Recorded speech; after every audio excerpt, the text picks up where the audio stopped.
All right, so here we go, family and friends.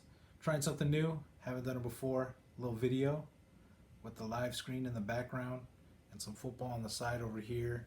My ugly face with my semi-combed hair. All right, so I wanted to go over it. It's getting kind of thick right now. I see where some people definitely have a chance to stay in, somebody definitely have a chance to lose and be gone. So I wanted to go over the standings, go over some of the games, and see what we got. All right, so first game I wanted to go over, and I kind of decided there's two elimination bowls going, right? So the first elimination bowl is Eric versus Daniel. And now I got to see which Daniel it is because I didn't notate that. But I believe it's cousin Daniel. And let's see here. Show the league matchups. And Eric is, of course, Playmakers.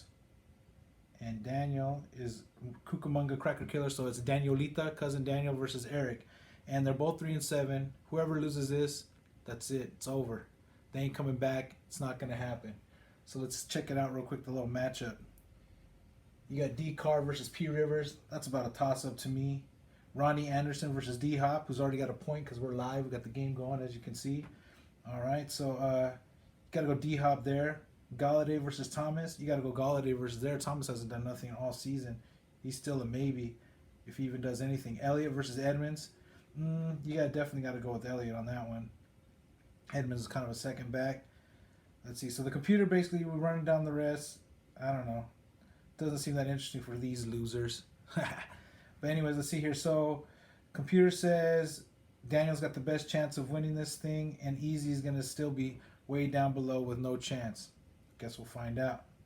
All right, and then the other loser leaves town bowl is Cassandra versus Freddie. So let's check out that matchup. They're both on live support, and a loss, that's it, right? Whoever loses that one, adios, Mother Esker. Not you, baby, though. So Hyde already with 4 points. That might have been a good pickup by the Kung Flu Master there, Freddie. And the computer's saying 55% chance for Fred to win and a 45% chance of Cassandra never looking at fantasy football again for the rest of the season. Okay, so those are the first two games. You get either one of those two games, anybody loses, they're out. They're not going to make the playoffs. And the other two people are still just going to be right there with their fingers crossed, hoping that something falls in place for them and they keep winning. All right. And so then we're going to go to the other side of the standings and start with the top here. So the next game we're going to go over is Santiago versus Chris. So let's check out that one real quick. Santi versus Chris. Let me find it on the little deal here. See, I say the name of the people. Yeah, there it is. Deflady. Okay, so here we go. We got Tom versus Chris. Now, to me, it seems like Santi's playing for a bye. And if he wins, he clinches the playoff spot. Nobody's going to catch him. So I'm pretty sure that'll X out a playoff spot completely. And Chris doesn't want to be a game away from the outside looking in. So if he loses, then he goes right to the middle of the pack with everybody else. And he's not sure if he's going to make the playoffs anymore. So a win kind of keeps him without having to worry. A loss puts him in trouble. Got Herbert versus Watson. That's a toss-up. Judy Moore, toss-up to me. Landry or Keenan Allen. I feel like Keenan Allen's going to kill it there. Nick Chubb versus Cook. Oh, man, Cook's been a monster. I don't see anything happening different there. Henry Hawkinson's kind of a toss-up. Brown or Hunt. Hunt's going to kill it there, I think. So, I don't know. I'm liking Santi in this one. It looks like to me the computer likes him too, giving him 119 versus the 180. So, we'll see. The stats are not in Chris's favor, but maybe his rookie, what do they call it, beginner's luck is. So, that's that game. All right, next game we have, I'm going to stay on top of the standings, and two-time champ Ken, he loves animal balls, going against, let's see here, Irene Dini. So he never posts any animal balls against Irene. He already said, dude, no balls for the ladies. So he just gives his balls to men. So let's check out that matchup. Teeny Reenie versus Ken.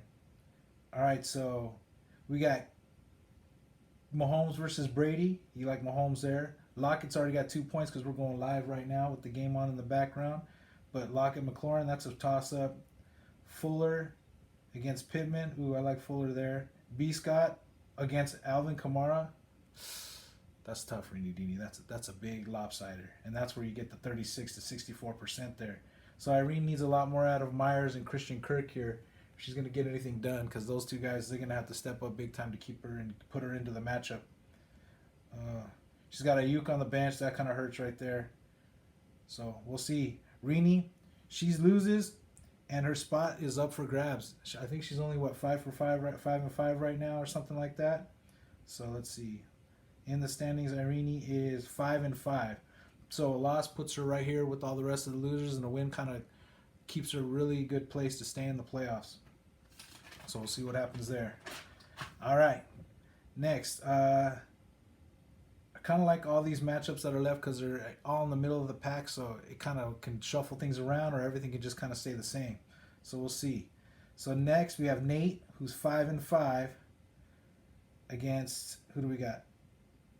Damn Daniel. So COVID Daniel versus Nate. Just playing. Sorry, Daniel. COVID Daniel. That's cold, but it's still funny. All right, so here we got Metcalf already has a touchdown, so Nate's already starting off on the right foot. And if he wins, I feel like he's in a good spot to make the playoffs. But if Nate Dogg loses, his point total is kind of weak, and he could be in trouble. He could be on the outside looking in after one more week. So Nate still got Rodgers, Jacobs, Claypool, all heavy hitters going on, and Daniel's looking at A. Brown, who's got a question mark next to him. Chark, who's up and down. Henry, who's awesome. So that should be a good shape. And then he's also got Swift, who got hurt, which is a bummer. But Sanders right there. Way to hold strong, Daniel. You got a lot of nice running backs. So he should be fine. So the computer says it's pretty much a dead even heat. And I don't know. Nate's already ahead a little bit, but I think it's a toss-up whoever wins this one. All right, let's see who's we got next.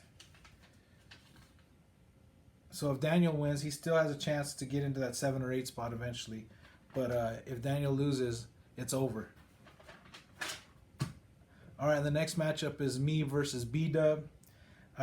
Brian is looking like a team. He's a paper champ right now. I think his point total is pretty weak, and it looks like if he loses, he's going down for sure. I feel like he's on his way down with that weak-ass team. Let's check out his team real quick, though. Get an idea. Let's see here. So the computer likes me 69% to 31%. Murray's going to need to have a monster game. 2 points in the first quarter is not going to cut it if B-Dubs want to catch me, which I don't think he's going to do this week. And so I need to win badly. If I lose, I'm out of it. It's not looking good for me, and I'll be on the outside looking in too. So definitely need this win over B-Dub. The computer likes it. I think I'm going to win. And Brian just needs to get 1 win before the playoffs, and I think he might make it. But 2, and he's in for sure. But with his team the way it looks, like, I don't think anybody's heard of Hamler, right? I think that's a made-up guy. And then Henderson, that's rough. Ruggs, that's rough. That's a lot of rough guys starting for B-Dub.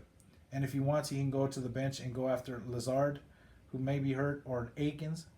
He did grab Kittle today, which is a big pickup, but I don't think that's going to get it done, B-Dub. Sorry, brother. All right, so let's see here. But if I lose, I'm out of it, dude. So I need every win I can get. All right. And the last game is a loser has to worry bowl, I guess, because these two guys have the same record, same amount of points, and it could go either way. Let me check out here. Who am I talking about anyways? All right, so that's Corey against Marcus. They have the same record, pretty much everything going good. Marcus is looking good already with 13 out of Russell in the second quarter, so Russell's not going to let him down too bad no matter what, dude, and I'll only pump him up. And, you know, Corey's relying on Adams, who's got a Q. Robinson's got a Q. Tanyan, who's a weak-ass tight end, he's got a Q next to his name, so Corey's in a little bit of trouble. But whoever loses this one, they're going to have to worry about the playoffs. Whoever wins pretty much cements themselves in there. So, I don't know. Good luck to whoever that is. Okay, so now that we're looking at it, let me go to the league standings and just play around real quick. Santi is definitely the guy who's looking like he's got it all covered. Sully, same thing. Those two guys look like they're pretty much a lock for the bye weeks, and something's gonna have to go real wrong for them to lose their bye week spot. And then I feel like everybody who's 6-4 probably gonna make it except for Brian. I mean, his team is really weak, so I feel like that 6-4 team may end up on the outside looking in. And I'm looking for Team Karen to switch with him somewhere in that 6 or 5 spot, and everybody else basically staying the same. I just think that these two teams are gonna switch. We'll see if I'm right in the end. Thank you guys for watching this and seeing if it's any good. I promise to bring more personality next time to it if I can find any. All right? Thank you so much, and peace. Peace out and good luck to everybody, but mostly me.